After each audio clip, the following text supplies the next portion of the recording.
Bonjour, c'est pour les municipales. Merci beaucoup. Dernière ligne droite pour les candidats aux municipales. La liste Strasbourg en commun a mené une campagne axée sur le terrain. Chaque jour, un marché, des rencontres débats plusieurs fois par semaine.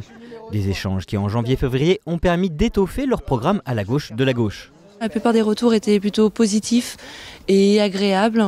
Donc on a fait une bonne campagne jusque-là et on lâche rien.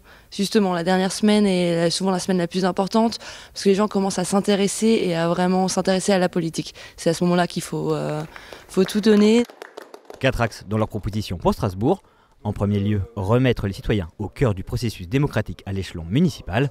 Un préalable indispensable avant de lancer la suite du programme. Ça permettra de pouvoir prendre des mesures d'envergure et massives pour pouvoir répondre ensuite aux deux autres urgences qui arrivent directement. C'est l'urgence sociale.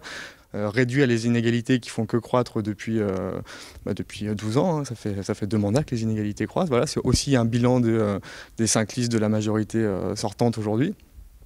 Et une fois qu'on aura réduit ces inégalités-là, on pourra, avec tout le monde, répondre à l'urgence qui est écologique. On ne pourra pas répondre à l'urgence écologique en laissant une partie, un quart, voire la moitié des personnes de Strasbourg de côté. Et le 4e axe, c'est l'axe éducation, puisque répondre à ces urgences-là, c'est évidemment une priorité, mais il faut en créer une nouvelle façon de voir la société et l'éducation est primordiale pour ça. Enfin, si dans 2 semaines, l'équipe de Strasbourg en commun remportait les élections, leur première mesure serait la mise en place d'un plan d'urgence pour les sans-abri.